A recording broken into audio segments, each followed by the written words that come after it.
السلام علیکم ناظرین، میں ہوں جمال یعقوب جعفری اور آپ دیکھ رہے ہیں میرا یوٹیوب ڈیجیٹل چینل۔ اگر آپ نے یہ چینل سبسکرائب نہیں کیا پلیز اس کو سبسکرائب کریں، بیل آئیکن کو پریس کریں تاکہ آنے والے نوٹیفیکیشنز بآسانی آپ تک پہنچ سکیں۔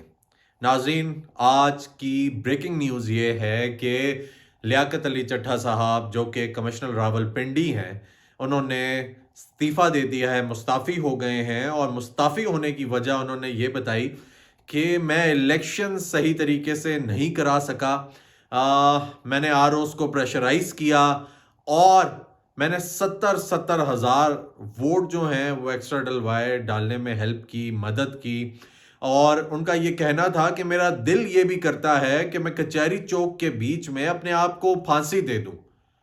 ناظرین، اتنے سخت الفاظ، اتنی سخت باتیں کوئی کیسے کر سکتا ہے؟ ظاہر سی بات ہے، ایک سول سرونٹ ہے، پوری زندگی لگا کر اس شخص نے اپنا فیوچر بنایا، اپنا ایک کریئر بنایا، ایک رسپیکٹ رکھتا تھا سوسائٹی میں سول سرونٹس کی، اور آج اگر وہ منہ نہ بھی کھولتے یا یہ نہیں بولتے کہ یہ ریگنگ ہوئی ہے یا یہاں پہ دھاندلی ہوئی ہے یا میں اس چیز میں انوالو تھا، تو کچھ ہو تو نہیں جانا تھا۔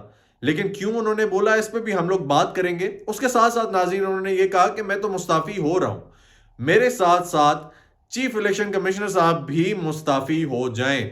اور ناظرین، اس سے پہلے ہم لوگ یہ بات کر چکے ہیں کہ چیف الیکشن کمشنر صاحب کو کوئی احساس کرنا چاہیے، کوئی کہتے ہیں نا کہ کوئی شرم ہوتی ہے، کوئی حیا ہوتی ہے، ان کو کم از کم یہ چاہیے کہ آپ فیصلے سنا دیں، چیزیں بہتر کر لیں۔ آپ ایک زمانے سے آپ نے اتنا ڈیلے دیا، اتنی چیزوں کو کھینچ کر رکھا، اگر آپ کیپیبل نہیں تھے تو آپ بول دیتے کہ میں یہ نہیں کر سکتا تھا، نہ کرتا۔ آپ نہ کرتے، آپ سٹیپ نہ لیتے، آپ آگے نہ آتے۔ آپ نے عوام کو ٹرک کی بتی کے پیچھے لگایا اور آپ نے فیصلہ نہیں سنایا۔ عوام بھرپور طریقے سے باہر نکلی، بڑا ٹرن آؤٹ دیکھنے کو ملا، اور عوام اپنا فیصلہ چاہتی تھی۔ ابھی بھی جب ہم لوگ یہ کمشنر راولپنڈی کی بات سنتے ہیں تو ایک نا امیدی سی پھیل جاتی ہے۔ ناظرین، عوام وزیر اعظم چاہتی ہے، عوام جمہوری حکومت چاہتی ہے، عوام یہ کہتی ہے کہ جب تک جمہوریت نہیں آئے گی، جمہوری حکومت نہیں ہوگی، ملکی نظام نہیں چلے گا، تو پھر عوام کو مایوس کیوں کیا جا رہا ہے؟ اور اچانک سے 10 دنوں کے بعد کمشنر راولپنڈی کو کیا سوجی کہ وہ آ کر یہ بیان دیں کہ میں نے جو ہے وہ ریگنگ میں پارٹ لیا، میں نے پریشرائز کیا آر او کو، میں نے جو کردار ادا کرنا تھا وہ کردار ادا نہیں کیا۔ ایسا کیسے ہو سکتا ہے؟ یہ بات تشویشناک ہے، اور حالات کس طرف جا رہے ہیں، کس طرف لے کر جائے جا رہے ہیں، یہ کوئی اچھی بات نہیں ہے، یہ ٹھیک بات بھی نہیں ہے۔ کیونکہ اب جو معاشی کنڈیشن ہے پورے ملک کی، ہمارے پاس انویسٹمنٹس نہیں ہے، فورن انویسٹر نہیں آ رہا، ہم لوگ بار بار آئی ایم ایف کی طرف مڑ کر دیکھ رہے ہیں، گیس مہنگی ہے، پیٹرول مہنگا ہے، تیسری قسط آنی ہے وہ رہتی ہے، اس کے بعد حکومت آنے کے بعد $6 ارب آپ نے مزید قرضے لینے ہیں۔ تو حالات کس طرف جا رہے ہیں؟ دوسری جانب پاکستان تحریک انصاف کے ساتھ مولانا فضل الرحمان صاحب نے ہاتھ ملا لیا، ان کے الگ انکشافات چل رہے ہیں، وہ الگ باتیں کر رہے ہیں۔ خیر، اس چیز کو اپریشیٹ بھی کیا گیا، پاکستان تحریک انصاف کے رہنماؤں نے بڑا اپریشیٹ کیا، علی محمد خان صاحب نے، باقی رہنماؤں نے بھی بڑا اپریشیٹ کیا اور کہا کہ یہ بڑی ہمت کی بات ہے جو راولپنڈی کے کمشنر صاحب نے کی، اور انہوں نے کہا کہ میں نے اپنے ریجن میں اس چیز کو بیک کیا، تو بہت ہمت کی بات ہے کہ انہوں نے ایٹ لیسٹ اس چیز کو ایکسیپٹ کر لیا کہ میں نے یہ سب کیا۔ تو بہت ہمت کی بات ہے، ایک اچھے انسان تھے، زمین نے گوارا نہیں کیا، اس لیے وہ یہ بات کر رہے تھے کہ خودکشی کر لینی چاہیے۔ تو رانا ثناء اللہ صاحب کا یہ بیان آیا کہ اگر یہ خودکشی کی باتیں کر رہے ہیں تو یہ ذہنی مریض ہیں، یہ پیشنٹ ہیں، ان کا علاج ہونا چاہیے۔ اس کے علاوہ مریم اورنگزیب صاحبہ نے بیان دیا کہ اگر ریگنگ ہوئی ہے، دھاندلی ہوئی ہے، 70,000 کے قریب آپ نے ووٹ ڈالے ہیں، تو اس کا کوئی ثبوت بھی تو ہونا چاہیے۔ اتنی بڑی بڑی باتیں۔ پھر اس کے بعد ہمارے جو چیف جسٹس صاحب ہیں جیسے قاضی فائز عیسیٰ صاحب، ان کا بھی یہ کہنا تھا کہ ثبوت ایسے ہواؤں میں بات کرنی ہے، کوئی بھی آئے گا مجھ پہ الزام لگا دے گا، یہ کہہ کر چلا جائے گا کہ یہ ملوث تھے، ان کو استعفیٰ دینا چاہیے، یا انہوں نے ان کی میری بات کر رہا ہے، تو ایسے تو نہیں کوئی کہے گا میں نے شاید مرڈر کیا ہے یا جو کچھ بھی کیا ہے، میں نے دھاندلی کی ہے، تو کوئی بھی الزام لگا دے گا، اور ثبوت کے بغیر تو ثابت نہیں ہو سکتا۔ تو ہاں جی کمشنر صاحب، اگر آپ نا امیدی پھیلانا چاہ رہے ہیں ملک میں تو نا امیدی پلیز نہ پھیلائیں، اور اگر آپ ٹھیک ہیں تو آپ کی ہمت کو ہم داد دیتے ہیں. آپ نے جو بات کی، آپ دل کے بہت کھرے صاف آدمی ہیں، اور وہ چیز ملک میں بڑی ہلچل، بڑی کھلبلی مچا دے گی. تو آپ یہ دیکھ لیں کہ یہ جو بات ہے یہ بڑی میٹر کرتی ہے.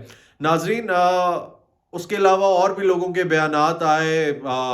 آپ کے حنیف عباسی صاحب نے بیان دیا، نون لیگ کی طرف سے بیان آئے، جماعت اسلامی نے کہا ہم تو پہلے ہی کہتے تھے کہ دھاندلی ہوئی ہے. دھاندلی کی، اور دھاندلی کی باتیں انٹرنیشنل میڈیا نے بھی کی. انہوں نے بھی کہا کہ مینڈیٹ چوری ہوا عوام کا. مینڈیٹ تھیوز کے نام سے آرٹیکلز بھی پبلش ہوئے، اس کا بھی ہم نے ذکر کیا. تو ایک چیز تو تھی کہ دھاندلی ہوئی ہے، لیکن اتنا اوپنلی کوئی سامنے آ جائے گا، یہ بات ہو جائے گی، تو حالات کس طرف جا رہے ہیں پلیز بتائیے گا، کمنٹ سیکشن میں بتائیں کہ حالات کس طرف جا رہے ہیں. اور اگر اوور آل دیکھا جائے تو حالات مجھے پازیٹیو سائڈ پہ جاتے ہوئے نہیں دکھائی دے رہے. انویسٹمنٹس نہیں آ رہی، فورن انویسٹر پاکستان میں انویسٹ کرنے سے ڈر رہا ہے. پراپرٹی کے بہت سارے ایسے لوگ ہیں جن کا سروائیول پراپرٹی کے بزنس پہ ہے، ان کی پراپرٹی نہیں سیل ہو رہی، سیل پرچیز نہیں چل رہی. بہت سارے ایسے لوگ ہیں جن کا انڈسٹری کے چلنے پہ سروائیول ہے، وہ انڈسٹریلسٹ ہیں، انڈسٹری میں کام کرنے والے ہیں، انڈسٹریل پروڈکٹس کے ساتھ لنکڈ لوگ ہیں، ان کا سروائیول نہیں ہے. جو نوجوان ہے ناظرین، وہ پاکستان چھوڑ کر پاکستان سے باہر جا رہا ہے، اس کو پاکستان سے کوئی امید نہیں رہی.